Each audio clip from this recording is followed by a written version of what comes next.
Evangelho de Jesus, conforme escreveu Lucas, capítulo 13, versículo 6, diz: E dizia esta parábola: um certo homem tinha uma figueira plantada na sua vinha, e foi procurar fruto nela. Não achando, disse ao vinhateiro: Eis que há 3 anos eu venho procurar fruto nessa figueira, e não acho. Corta, por que ela ainda ocupa a terra inutilmente? E respondendo ele, disse-lhe: Senhor, deixa este ano até que eu escave e a esterque, e se der fruto, ficará, e se não, manda cortar. Eu me lembro que quando eu era mais menino, algumas palavras que eu recebi na minha infância sobre aquilo que eu estou vivendo hoje, eu pensava que para aquilo que eu ouvi, eu tinha nascido na casa errada, eu tinha nascido no lar errado. A gente tem a impressão de que algumas coisas, para darem certo, precisam de uma indicação grandiosa, que precisam de um sobrenome. Aliás, até hoje comigo acontece muito. Dependendo do lugar aonde a gente vai, as pessoas perguntam: David Leonardo do quê? Eu digo: Martins. E eles dizem: quem é a família Martins? Porque as pessoas pensam que para tudo precisa ter um sobrenome forte atrás, uma história muito grande, alguém que corrobore aquilo que você está vivendo. Essa sensação de que nasceu no lugar errado para viver algo certo é rotineiro na cabeça de muita gente. Eu brinco dizendo que, se fosse escolher, eu queria ter nascido na casa do Silvio Santos. Já pensou que legal? Você acordar de manhã, mas vem pra cá, tomar um cafezinho com o pai. O que é que você quer hoje? R$1 milhão. Já pensou que legal? Mas não foi o que aconteceu. Eu sou de uma família normal, uma casa normal, uma história normal, de mais tantas outras histórias. Só que isso de pensar que nasceu no lugar errado para viver algo certo é a desculpa de muita gente para não frutificar naquilo que recebeu do Senhor. Quando eu leio essa parábola, eu consigo entender algo além daquilo que é a vertente teológica do ministério de Jesus durante 3 anos e todas as coisas que ele fez e não foi reconhecido dentro da sua casa. A Bíblia conta que tem uma figueira plantada dentro de uma vinha, ou seja, é uma árvore estranha no meio de todas as árvores certas, para o lugar certo. Porque não é uma plantação de figueira, é uma plantação de vinha, e no meio da vinha tem uma figueira plantada. E aí, quando eu fui estudar para entender melhor, eu coloquei no Google para como plantar uma figueira. Eu descobri que para plantar uma figueira você planta em qualquer lugar. Se você plantar uma figueira em qualquer lugar, ela vai nascer.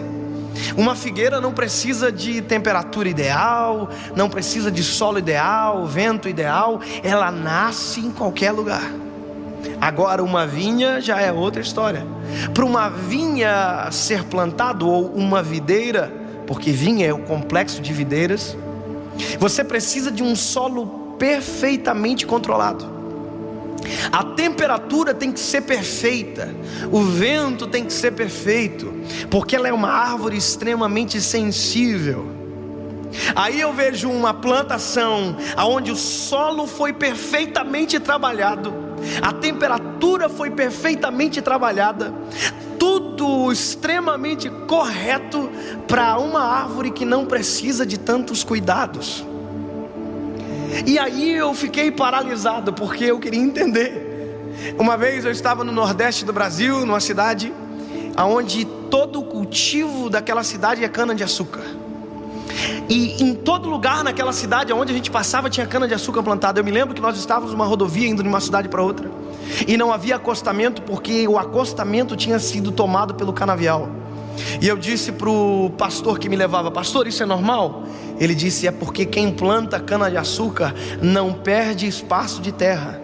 Aonde tem terra tem uma cana plantada. Aí eu fico pensando, se alguém tem uma vinha, porque vive da vinha, então por que coloca algo dentro da vinha que não é para dar lucro? Durante muito tempo eu fiquei pensando exatamente isso. Mas uma coisa fez eu mudar de opinião. Primeiro, porque a figueira dentro da vinha não é um acidente. A figueira foi plantada na vinha. E para plantar exige mãos, exige cuidado. Então ela é uma figueira, mas ela é tratada de maneira diferente. E o que mais me emocionou quando eu descobri foi que você planta uma figueira em qualquer lugar, mas para ela dar fruto, ela precisa de uma temperatura ideal. Você pode plantar ela em qualquer lugar, mas ela só vai nascer se a temperatura for ideal. E sabe qual é a temperatura ideal para a figueira dar fruto? É exatamente a mesma da vinha, entre 14 e 30 graus. Ou seja, quando aquele dono da vinha planta a figueira ali, ele planta para ela dar fruto. Ela não planta a figueira ele não planta a figueira para dar sombra, ele não planta a figueira para ser enfeite. Ele planta a figueira porque ele acredita na figueira, ele quer frutos dela. E a prova que ele quer frutos é porque o dono da vinha fala para o viticultor: 3 anos que eu venho aqui procurar fruto nela e eu não acho. Deus é o único que coloca expectativa em quem ninguém acredita. Deus é o único que coloca expectativa em quem ninguém dá valor. Ele é o único que pega quem ninguém dá valor e coloca em um lugar especial.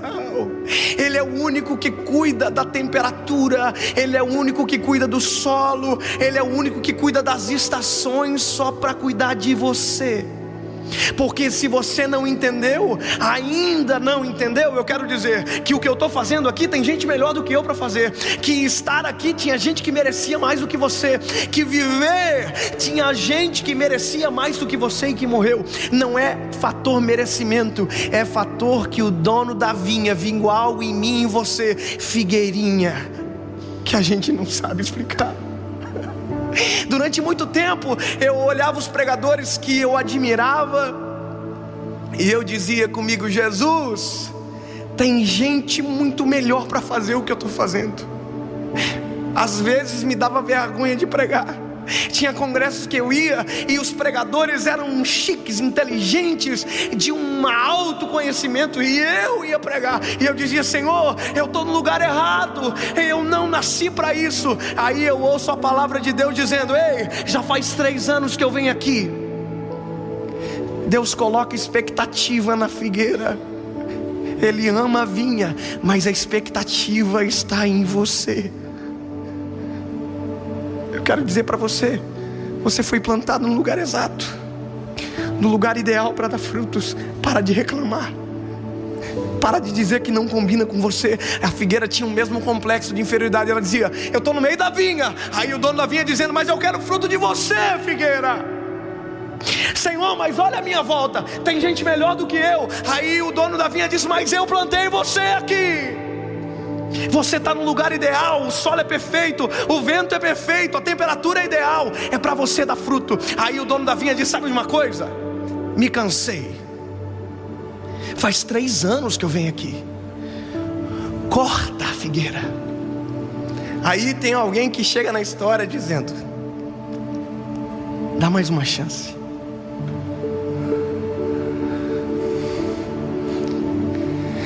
Alguém que se envolveu demais com a figueira para vê-la sendo cortada. Alguém que viu a figueirinha crescer. Alguém que cuidou do crescimento da figueirinha. Ele se envolveu demais. Ele tem um amor diferenciado pela figueirinha. Ele já viu a figueirinha chorar muitas vezes. Ele já viu a figueirinha reclamar, mas ele ama a figueira. Ele diz: dá mais uma chance para a figueira. Eu me comprometo que vou cavar em derredor, vou deitar esterco. Aí o dono da vinha podia ter dito: mas você já fez tudo isso? Aí o viticultor diria: eu faço de volta. Mas você já fez tudo isso? Ele dizia: mas eu faço de volta. Aí o dono da vinha dizia: mas eu que sou o dono. Ele diz: mas você deixou eu cuidando, então eu faço de volta. Eu me comprometo, minha responsabilidade. Dá mais um ano, dá mais uma chance. E se ela não der fruto, tudo bem. Mas se não, e se der, dá mais uma chance. Será que você não precisa de mais uma chance? Será que já não passou tempo demais de você plantado no lugar certo? Pastor, eu não sei se vai dar certo. Ei, se o Senhor te plantou na sua casa, você está no lugar ideal para começar a dar frutos. Se Deus plantou você aonde você estiver, você foi plantado para dar frutos. Eu me lembro que uma coisa aconteceu comigo no ano de 2016. Eu me lembro que eu estava pregando num congresso e uma menina me procurou no final do culto dizendo: pastor, eu acabei de aceitar a Jesus e eu queria tanto que a minha família ouvisse essa palavra. Eu olhei para ela e disse: filha, não vão ouvir porque amanhã é outra palavra. Mas eu entendi o que ela queria dizer. Eu disse: mas faz o seguinte, vai para a tua casa e seja essa palavra na sua casa. Em outros termos, seja frutífera aonde você está plantada. Sexta-feira, sábado à noite, ela aceitou a Jesus. Domingo de manhã, ela foi para frente para ser batizada no Espírito Santo. Eu pensei comigo: coitada, tá achando que é assim, chegou e o Espírito Santo já vai batizar. E o Espírito Santo achou que dava para batizar e batizou ela. Sábado ela estava de joelhos. Domingo de manhã ela estava pulando, falando em línguas. E domingo à noite eu fiz o apelo, como sempre faço. E quando eu terminei de fazer o apelo, a quem veio para frente foi orado e acabou o culto. Quando eu desço pela lateral do púlpito, eu olho aquela menina vindo do corredor. E se você é bom de saber o final do filme, você pode se alegrar, porque tinha 6 pessoas atrás dela. E eu fiquei olhando para ela com um sorriso de orelha a orelha, esperando ela chegar.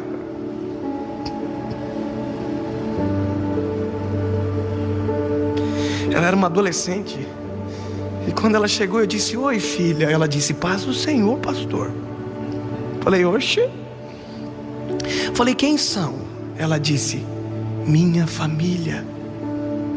Eu falei: vieram para quê? Ela disse: vieram para aceitar a Jesus como Salvador.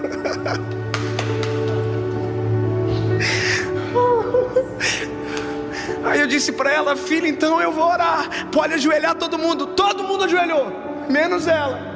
Ela ficou de pé, porque ela entendeu que o momento de ajoelhar foi sábado, de pular foi de manhã, mas agora estava na hora de dar fruto. A temperatura era ideal, o solo era ideal, e o dono da vinha deu legitimidade e colocou a expectativa: dá fruto, dá fruto, dá fruto. E aí eu estou começando a orar, e eu pego, coloco a mão na cabeça de um e eu vou começar a orar. E eu ouço a voz dela dizendo: Jesus,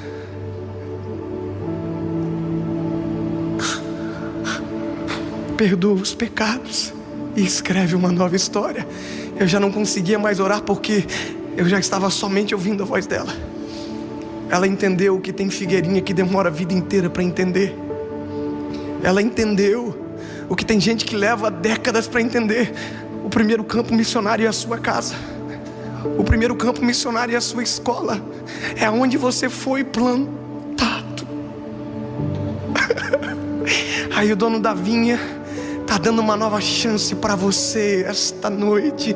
E eu quero dizer para você que está vendo esse vídeo, talvez o dono da vinha deu uma nova chance porque quem cuida de você pediu. O Espírito Santo de Deus vai cuidar de você nesse ano de 2018, e será o ano mais frutífero da sua história, e você nunca dará tantos frutos como vai dar nesse ano, e nunca tantas lágrimas de alegria correrão do seu rosto como esse ano, e você verá a sua casa servindo ao Senhor. Porque o dono da vinha não pode se decepcionar com a gente figueirinha. Tinha gente melhor para ele escolher, mas ele escolheu eu e você. Aleluia.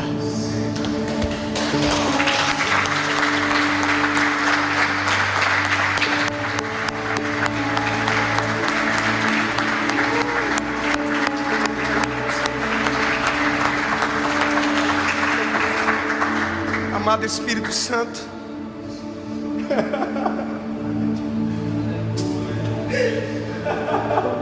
Tinha gente melhor para fazer isso que eu acabei de fazer. Tinha gente que merecia mais estar aqui, Senhor. Tinha gente que merecia mais estar vivo e ter a oportunidade de fazer algo para o Senhor. Mas o Senhor olhou para a vinha e colocou no meio dela uma figueirinha, Senhor. O Senhor olhou para nós e viu algo que ninguém viu e que talvez ninguém entende, porque é isso que o Senhor faz. O Senhor pega o que não é e torna em algo que é. O Senhor pega os que não são para confundir os que são. As coisas poucas, incompreendidas, é só o Senhor que consegue amar. A gente tem uma figueirinha ruim, Senhor, mas a gente está plantado no melhor lugar do mundo. Muito obrigado. Nós não reclamaremos mais do sol onde o Senhor nos plantou. Nós não reclamaremos mais do que o Senhor fez até aqui por nós. Está perfeito para dar fruto, Senhor. Está perfeito.